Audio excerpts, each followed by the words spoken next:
Você vai ouvir agora uma palavra ministrada pelo pastor Gilberto Suzano. Que Deus te abençoe e que esta mensagem seja edificante em sua vida.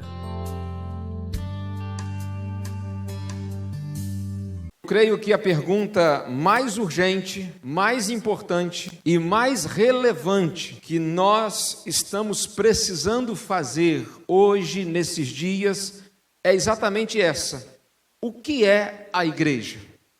E eu acredito também que nós precisamos de uma resposta bíblica, até mesmo para o que seja o que nós chamamos de uma igreja batista.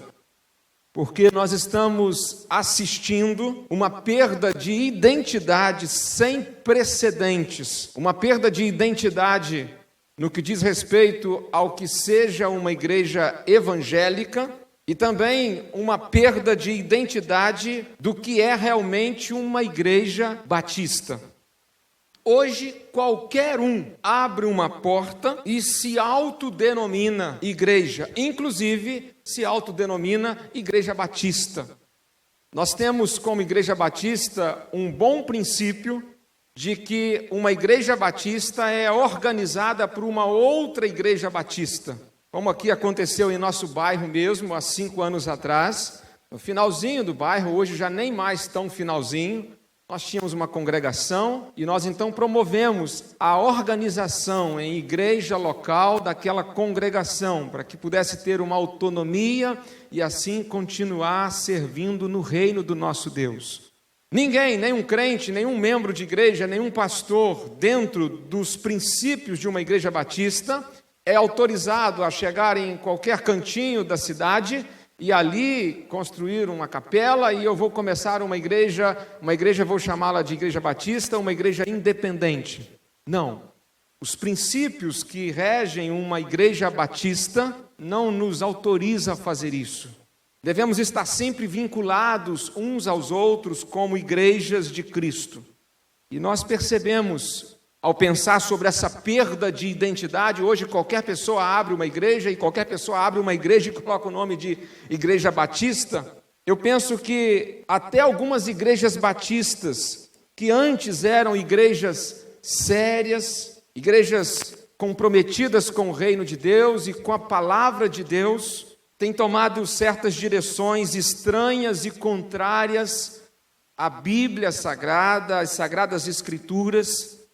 E talvez o exemplo mais claro disso seja uma igreja batista de Maceió, que ano passado ela passou a ensinar que o homossexualismo não é mais pecado e que os homossexuais que se convertem não precisam mais abandonar a prática da homossexualidade. E aquela igreja fez esse comunicado de que estaria ensinando, a partir de então, que o homossexualismo, a homossexualidade não é mais uma prática pecaminosa. E diante desse anúncio feito por essa igreja, a Convenção Batista Brasileira, o órgão que reúne as igrejas batistas do Brasil, procurou por aquela igreja e tentou esclarecer os fatos, e eles confirmaram ser de fato assim, e que assim procederiam dali por diante. E a Convenção Batista Brasileira, em julho do ano passado, ela então conduziu o desligamento daquela igreja, que continuou a se chamar Igreja Batista, mas não mais pertencente ao quadro das igrejas batistas da Convenção Batista Brasileira. Talvez você esteja surpreso com isso, e talvez você fique mais surpreso agora com uma outra notícia. Muitos membros de igreja e até alguns pastores, inclusive alguns de nossa cidade, alguns membros de igreja, encabeçaram uma carta onde assinaram, fazendo assim um repúdio à tomada de atitude da convenção, dando apoio ao que essa igreja, em que entendeu que a homossexualidade não é mais pecado, dando apoio a essa igreja, sendo assim contrários à atitude da Convenção Batista Brasileira.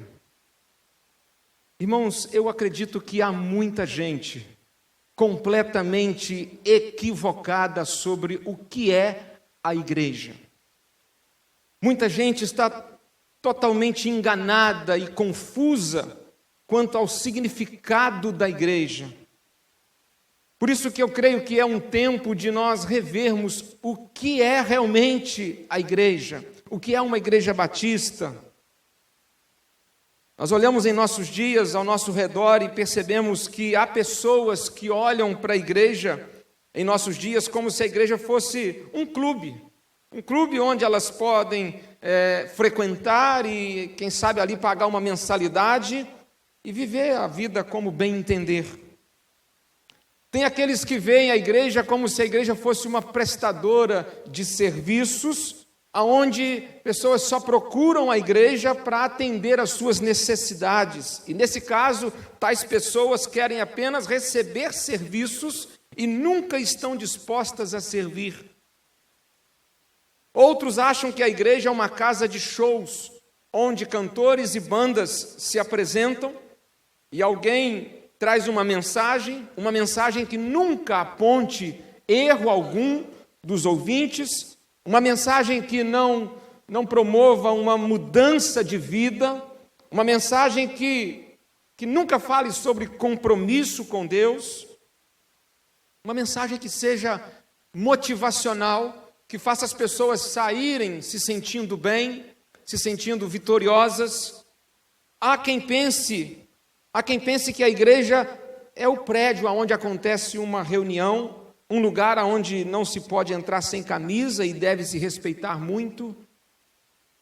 Tem gente que acha que a igreja é um evento que se participa uma vez por semana, preferencialmente ao domingo, para ficar em paz ou de bem com Deus. Eu creio que por causa desses graves erros e equívocos, nós precisamos estudar um pouco mais sobre o que é a igreja, qual o significado da igreja e qual a importância da igreja na nossa vida. Por isso, a minha proposta é que nesse mês de julho, à luz da palavra de Deus, nós possamos refletir em algumas verdades bíblicas sobre o que é a igreja. E o meu desejo é que Deus nos dê a graça para que na iluminação do Espírito nós possamos refletir sobre este importante tema, o que é a igreja. E a igreja é algo tão sublime, a igreja é algo tão extraordinário, a igreja é algo tão sobrenatural, que é impossível descrever o que seja a igreja em uma única palavra. Então nós encontramos na Bíblia várias palavras ou vários termos que nos apresentam a igreja sob diferentes aspectos. E nesta noite eu queria conversar com os irmãos sobre a igreja é o povo de Deus.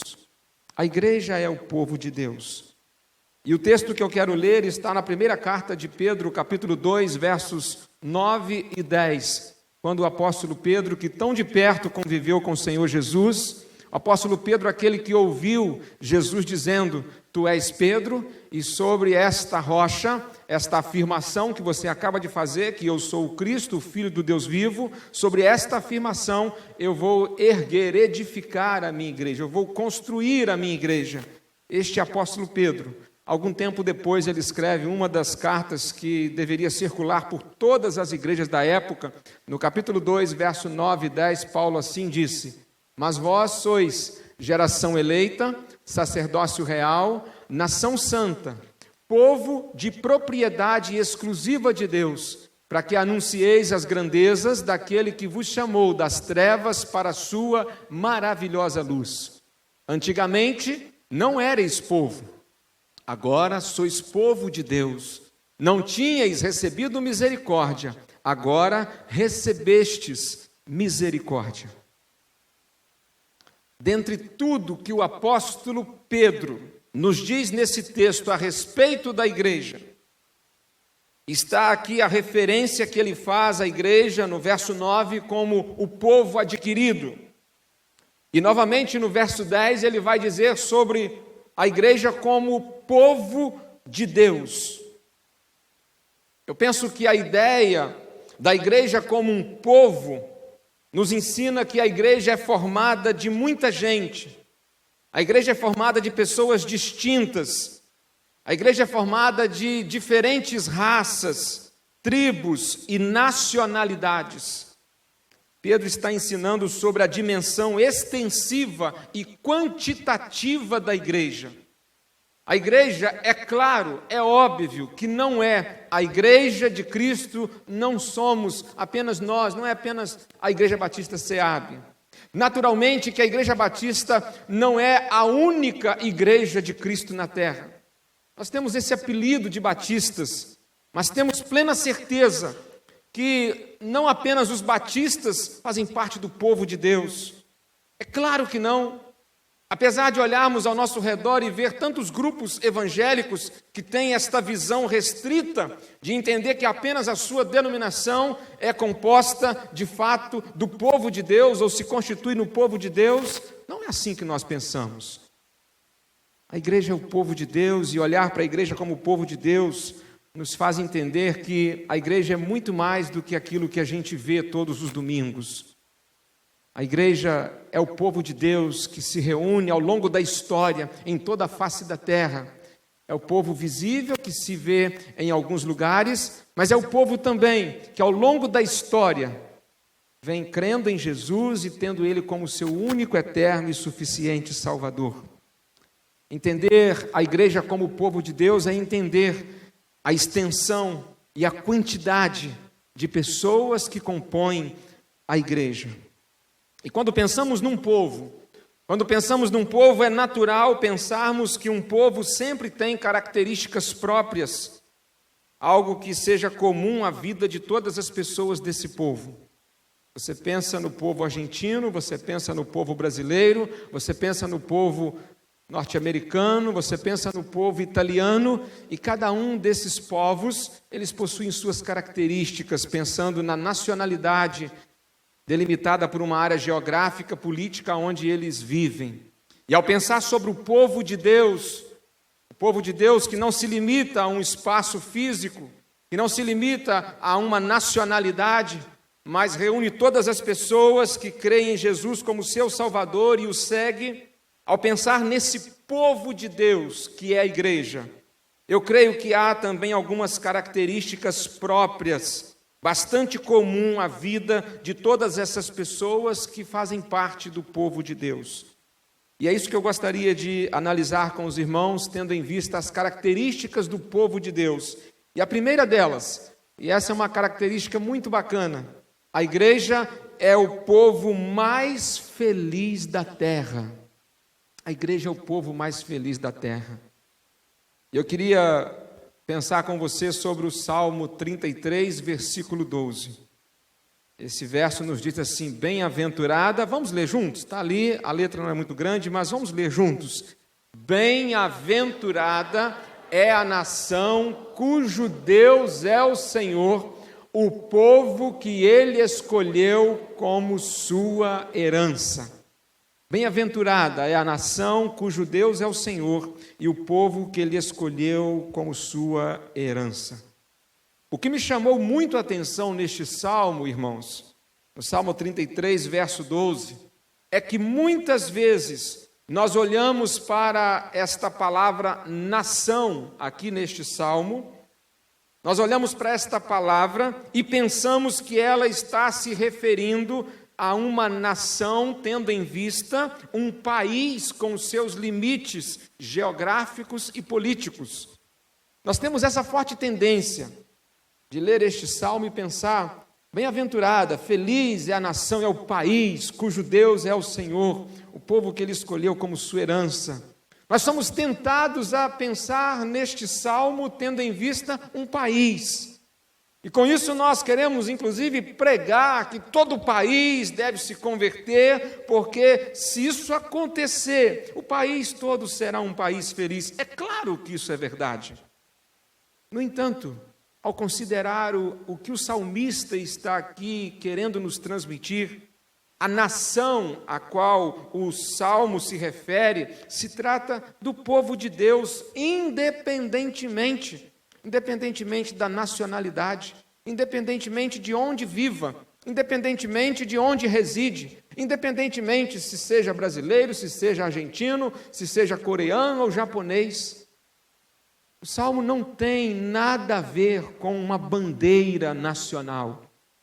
O Salmo tem a ver com o povo de Deus. O povo de Deus. É por isso que a Bíblia Viva faz uma tradução desse verso da seguinte forma: feliz é o povo que tem o Senhor como seu Deus, o povo que Ele escolheu para ser exclusivamente seu. E o Salmo está dizendo o seguinte: o povo de Deus é um povo feliz. É isso que o salmista está nos transmitindo. É isso que o texto está dizendo. O texto está dizendo que o povo de Deus é o povo que conhece de fato o que seja a felicidade. Felicidade. A igreja é um povo muito feliz. A igreja é um povo que deve viver sempre vibrante, deve viver sempre empolgado, deve viver sempre cheio de vigor, cheio de alegria, porque nós somos o povo de Deus. Isso não é pouca coisa. Se você ler o capítulo 32, que é o capítulo anterior ao 33, você vai entender perfeitamente por que o povo de Deus é o povo mais feliz da terra. Sabe qual é a razão? É porque o povo de Deus é o povo que foi perdoado de seus pecados. O Salmo 32, versículo 1, começa dizendo assim: bem-aventurado, feliz, aquele cuja transgressão é perdoada. O fato de sermos perdoados de nossos pecados é motivo mais do que suficiente para o povo de Deus ser um povo feliz.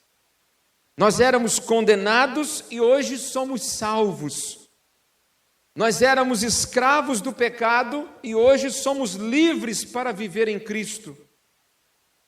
Meus irmãos, a felicidade do povo de Deus não está nas posses, não está no topo da pirâmide social, não está no alto poder econômico, não está no bom emprego, nem mesmo nas maiores aventuras que a gente possa viver nessa terra. A felicidade do povo de Deus está no fato de que fomos perdoados por Deus e hoje vivemos uma nova vida.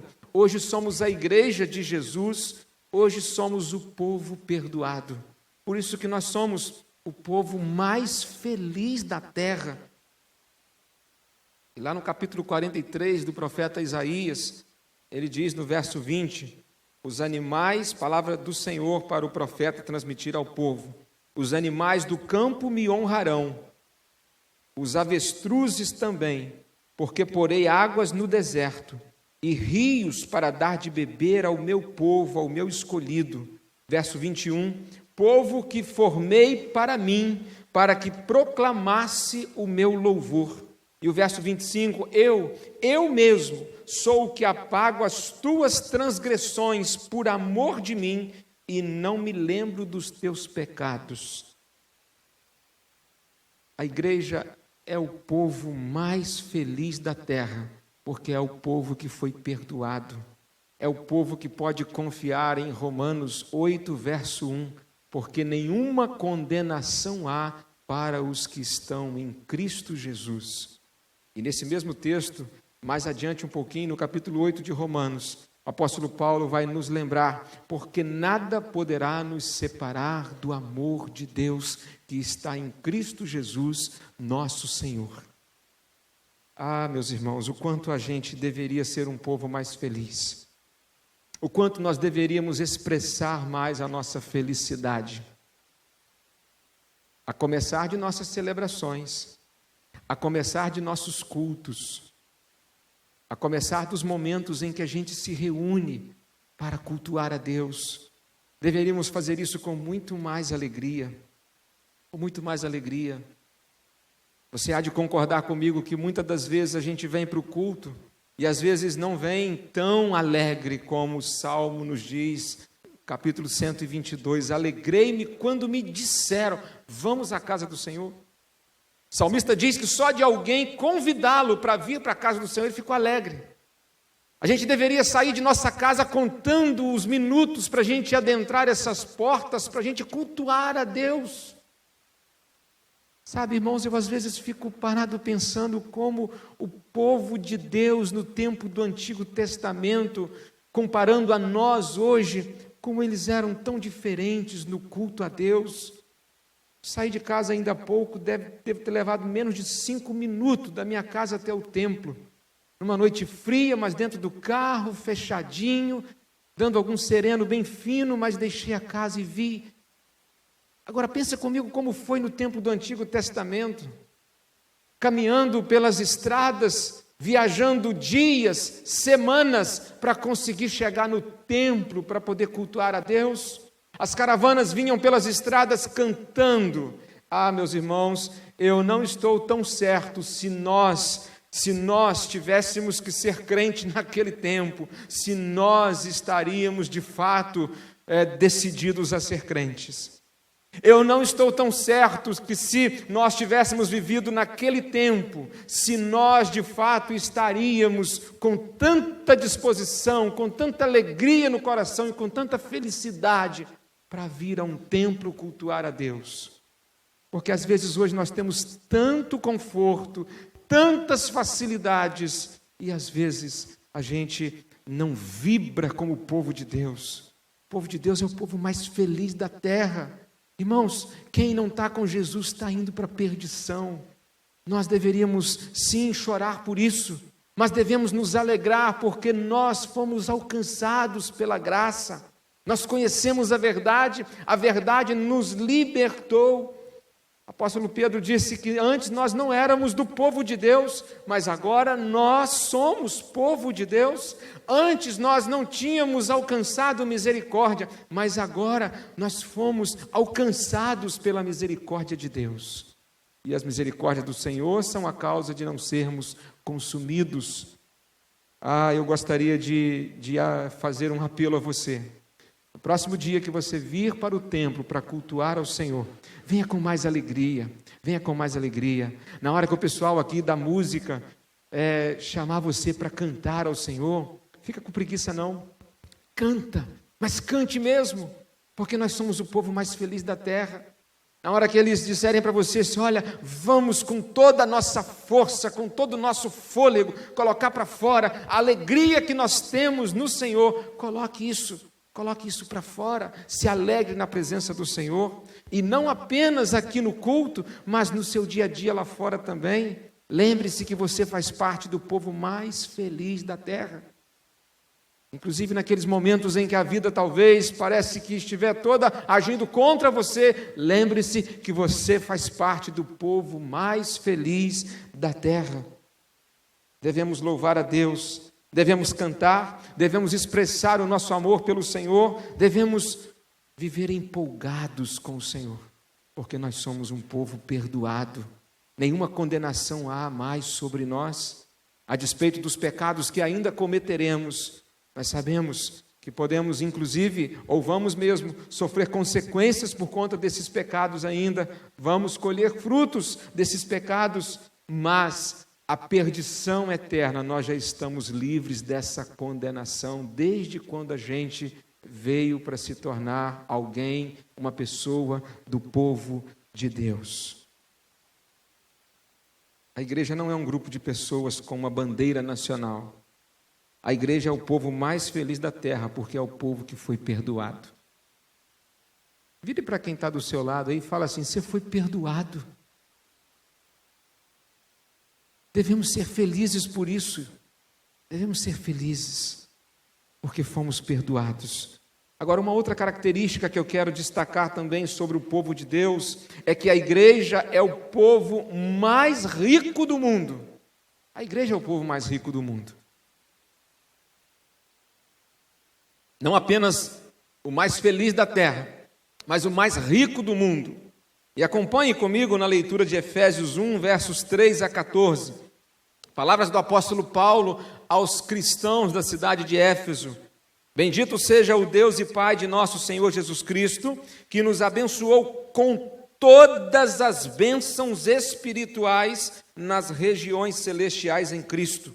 Como também nos elegeu nele antes da fundação do mundo, para sermos santos e irrepreensíveis diante dele em amor, e nos predestinou para si mesmo, segundo a boa determinação de sua vontade, para sermos filhos adotivos por meio de Jesus Cristo, para o louvor da glória da sua graça, que nos deu gratuitamente no amado.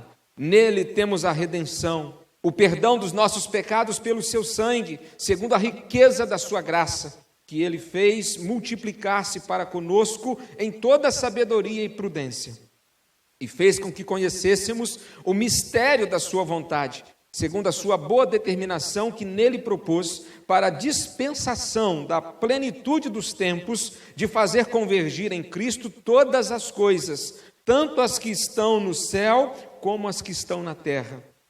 Nele também fomos feitos herança, predestinados conforme o propósito daquele que faz todas as coisas, segundo o desígnio da sua vontade, a fim de sermos para o louvor da sua glória, nós, os que antes havíamos esperado em Cristo. Nele também vós, tendo ouvido a palavra da verdade, o evangelho da vossa salvação, e nele também crido. Olha que riqueza!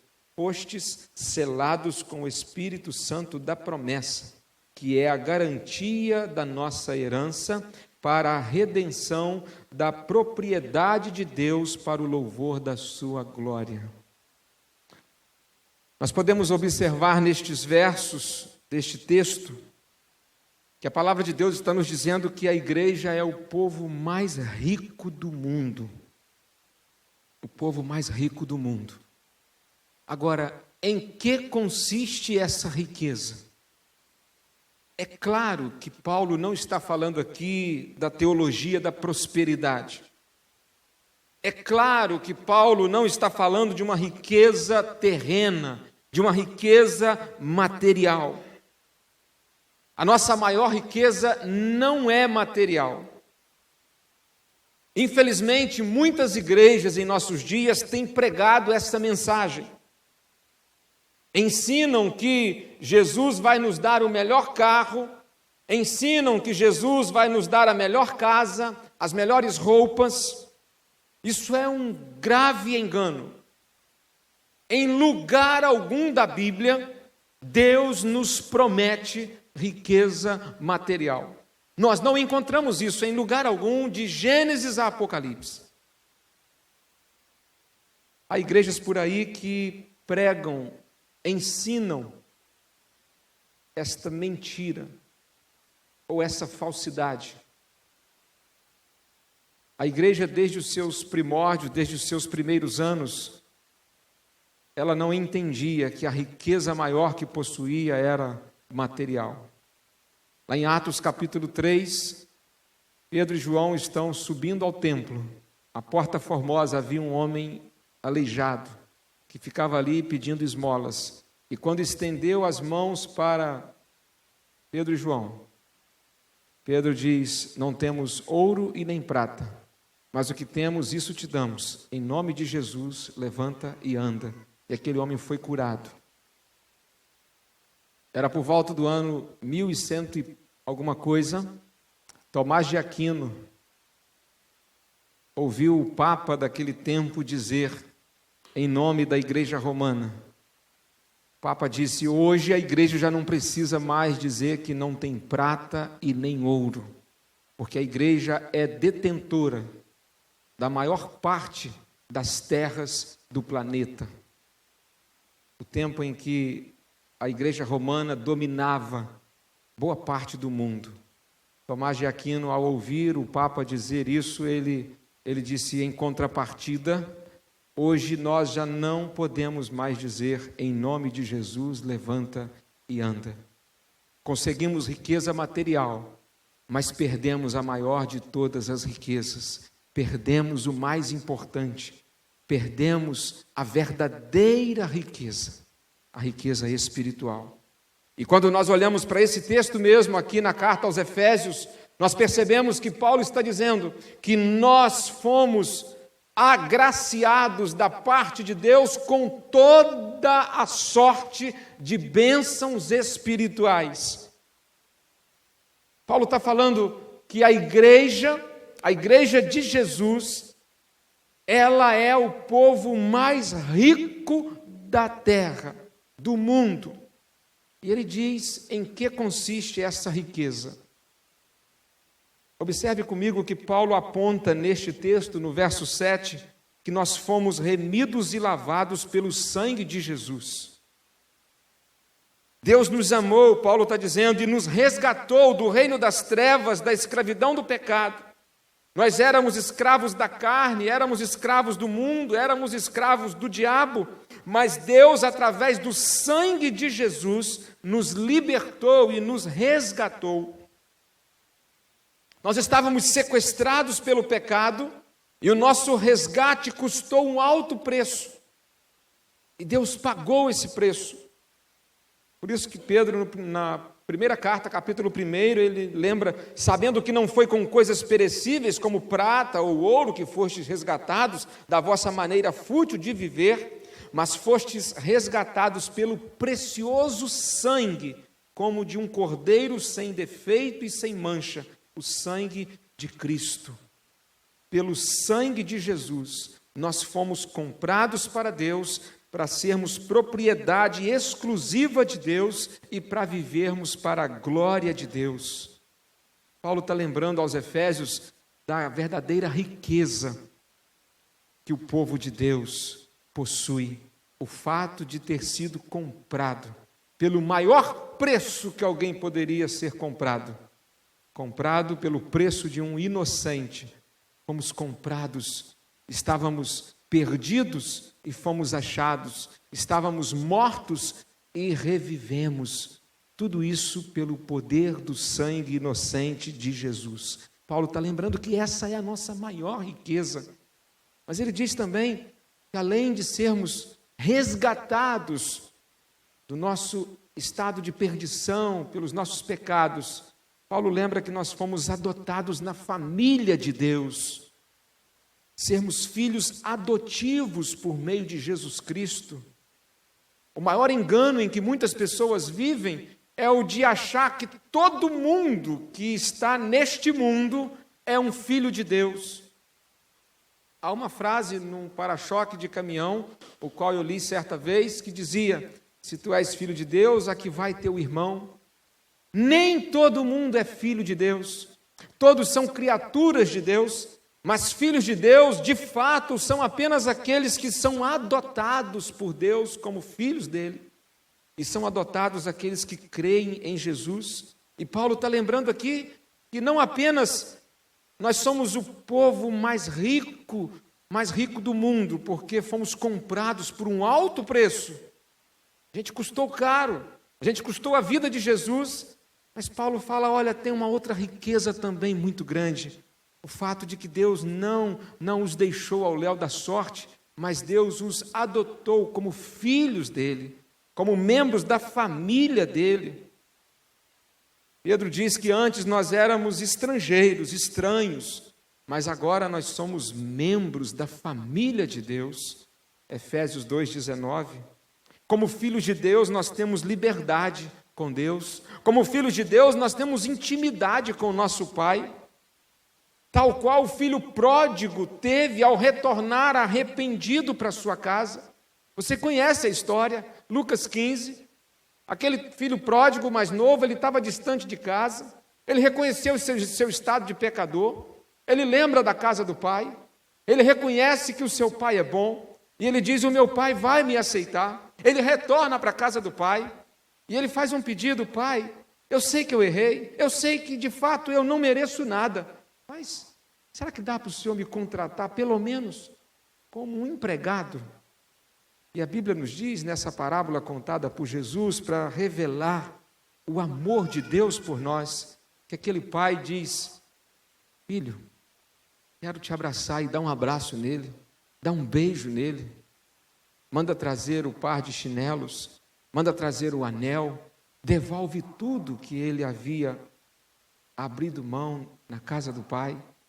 E aquele pai diz, façam agora uma grande festa, porque esse meu filho voltou, e ele está sendo adotado na minha família novamente, não como um empregado, mas como um filho,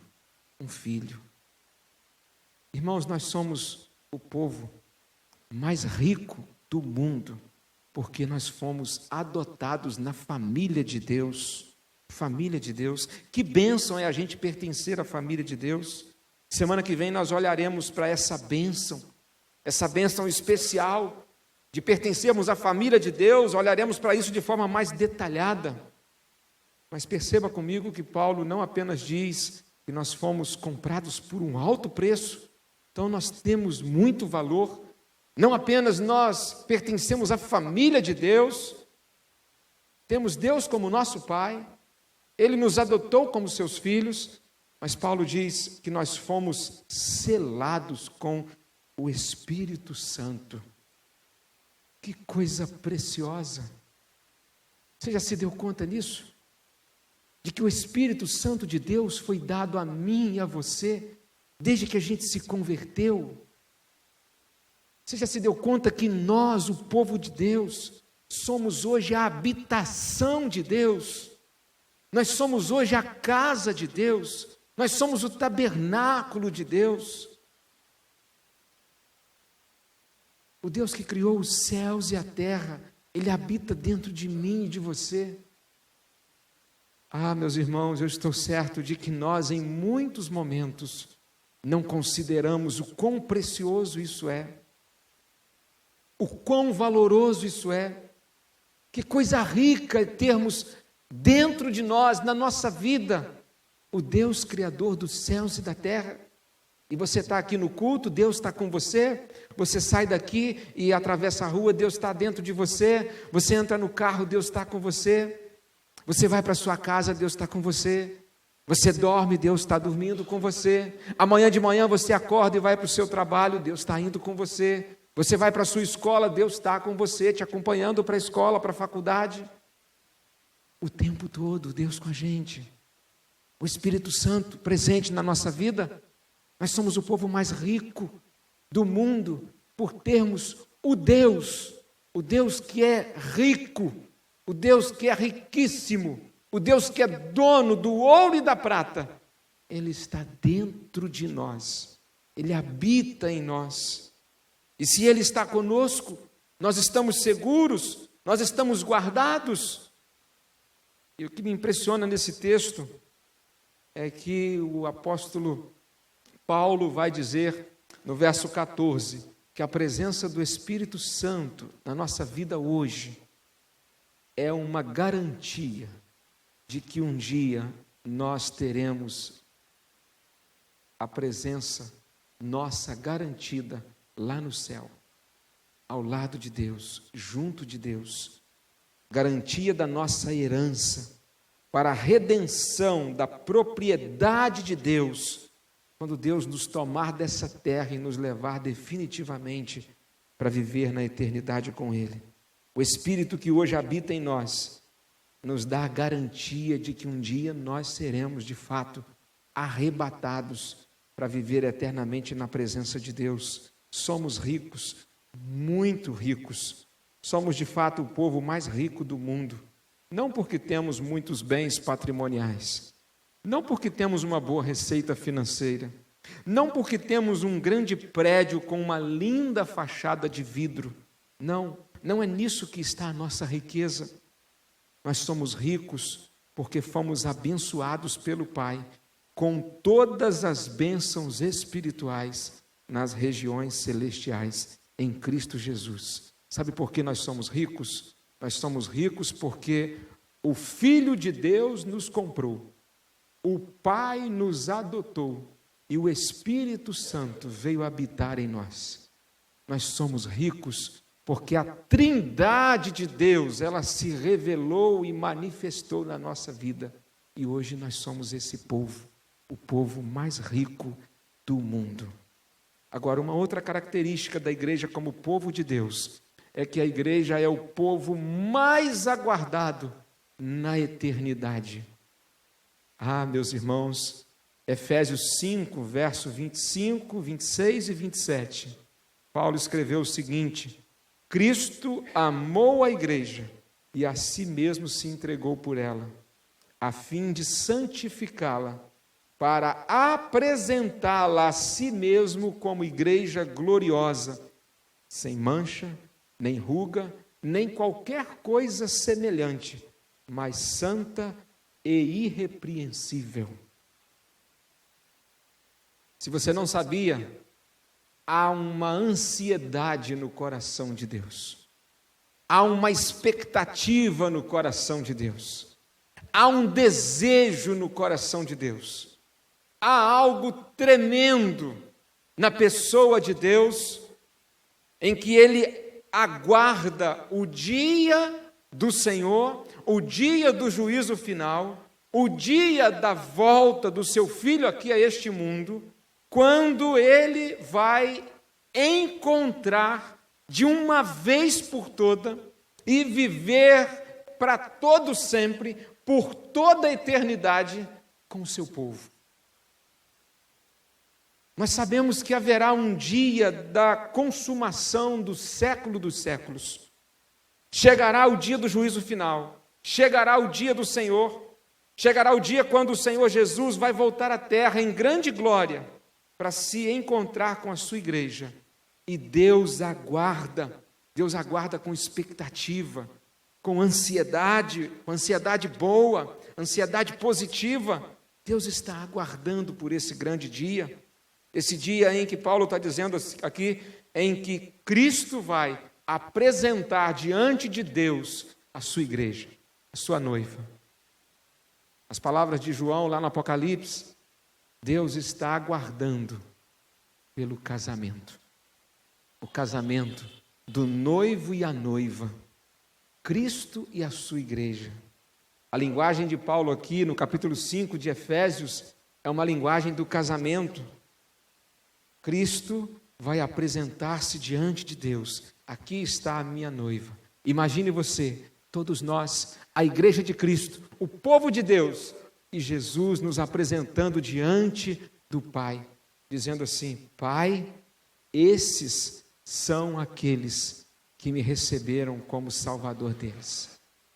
Esse povo, essa gente, são as pessoas que de fato fizeram caso de tudo que eu sofri lá naquela terra, até morrer na cruz do Calvário por eles. Essa é a grande expectativa do coração de Deus. Deus está aguardando por esse povo, o povo de Deus, a igreja de Cristo. Por isso que eu afirmo que a igreja é o povo mais aguardado na eternidade, aguardado por Deus. Deus espera por este momento, quando o seu povo será apresentado diante dele. E aí tem algumas palavras que Paulo diz aqui, que chamam-nos a atenção. Quando Cristo nos apresentará diante de Deus, como igreja gloriosa, sem mancha, nem ruga, nem qualquer coisa semelhante, mas santa e irrepreensível. Eu queria destacar essas palavras que aqui Paulo disse. Paulo está falando aqui sobre a importante marca da santidade. Santidade. Tal qual uma noiva com o seu vestido limpo, limpinho, limpíssimo, mas não apenas limpo, mas também sem amassado algum, sem ruga alguma. Uma noiva linda, adornada, caprichosamente, que se preparou para se encontrar com o seu noivo. Isso tem a ver com santidade. Santidade da igreja, santidade do povo de Deus, porque a Bíblia nos diz que sem santificação ninguém verá o Senhor. E aí eu volto ao que Pedro escreveu na primeira carta, capítulo 2, verso 9: mas vós sois geração eleita, nação santa. A igreja é o povo chamado a viver em santidade. É o povo que está sendo aguardado por Deus. Só verá a Deus aqueles que de fato viverem em santidade. Significa, meus irmãos, que devemos sim viver de um modo diferente de todo e qualquer grupo de pessoas que possa haver neste mundo. Eu repito, igreja gloriosa, sem máculas, nem ruga, nem coisa semelhante, mas santa e irrepreensível. A igreja nunca pode se conformar com o mundo. A igreja nunca pode entrar na forma do mundo. Por isso, cada crente deve buscar uma purificação pessoal, abandonando cada dia o pecado e buscando uma vida de santidade. E a igreja toda deve viver de forma santa diante de Deus. Porque a igreja é um povo que reúne os crentes, os salvos, aqueles que foram lavados e remidos no sangue precioso de Jesus Cristo. É o povo que foi convocado a dizer não ao mundo e sim para Jesus Cristo. É o povo que não anda segundo o conselho dos ímpios, nem se assenta na roda dos escarnecedores, nem se detém no caminho dos pecadores, mas é o povo que tem o seu prazer na lei do Senhor e na sua lei medita de dia e de noite. É um povo diferente, diferente nos valores, nas atitudes. As crianças do povo de Deus são diferentes. Os adolescentes do povo de Deus são adolescentes diferentes. Os jovens do povo de Deus são diferentes. Os adultos, os idosos, os maridos, as esposas, os filhos do povo de Deus são diferentes. Porque eles são o povo de Deus, a igreja de Cristo, que está vivendo a cada dia em busca de santificação, sem mancha, sem mácula, sem ruga, mas que está sendo preparada para o dia da verdadeira união com o Senhor para todo sempre. Tito, capítulo 2, verso 13, Paulo disse àquele jovem pastor, aguardando a bem-aventurada esperança e o aparecimento da glória do grande Deus e do nosso Senhor Jesus Cristo, o qual se deu a si mesmo por nós para nos remir de toda iniquidade e purificar para si um povo seu especial. Um povo seu especial. Meus irmãos, eu quero concluir esta mensagem com um apelo solene. Eu acredito que todos nós estamos como crentes, como igreja, nós estamos desejosos de viver a experiência de um grande avivamento espiritual em nosso tempo. Eu creio que todo crente desse tempo, dessa época, tem esse desejo profundo de que em nosso tempo a gente possa experimentar um grande avivamento espiritual no nosso meio como povo de Deus. Irmãos, nós estamos vivendo no período de maior progresso tecnológico da história. E hoje nós temos recurso suficiente para completarmos a nossa missão como igreja de pregar o Evangelho até os confins da terra em 10 ou 15 anos. Isso é fato. Nós temos hoje condições perfeitas para cumprirmos o grande ide de Jesus. Porque os meios de comunicação que temos, nunca em toda a história do mundo até hoje, se teve tanta facilidade como nos dias de hoje. Como crentes, nós temos todas as condições de consumar a obra que Deus entregou à igreja em pouco tempo. Mas é um fato também que em toda a história do cristianismo nunca se teve um tempo como o atual, com tantos crentes dormindo, deitados em berço esplêndido, acomodados, cochilando. Hoje, pensando em nós como crentes desse tempo, de hoje, no nosso Brasil, hoje nós temos muitos missionários fora do nosso país, isso é verdade. Mas você sabia que há 30 anos atrás, quando nós éramos menos da metade de evangélicos no Brasil, nós tínhamos mais do que o dobro de missionários fora do país? Será que isso nos leva a pensar alguma coisa? Será que isso Será que isso nos faz sentir que algo precisa acontecer?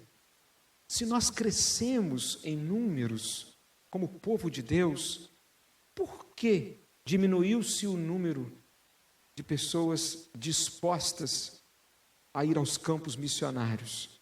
Por que hoje em nossas igrejas não vemos mais pessoas respondendo a um chamado de Deus para ir em algum lugar, para abrir mão, talvez, do conforto da sua casa, da sua terra? Por que hoje tem sido tão escasso pessoas dizendo: eis-me aqui, Senhor, envia-me a mim? Será que Deus não tem chamado? Ou será que nós, quem sabe, não estamos cochilando, dormindo? A palavra de Deus nos diz hoje: desperta tu que dormes. A igreja é o povo de Deus que foi chamado para viver para Deus, para servir a Deus, para amar a Deus, para trabalhar para Deus. Não perca de vista isso.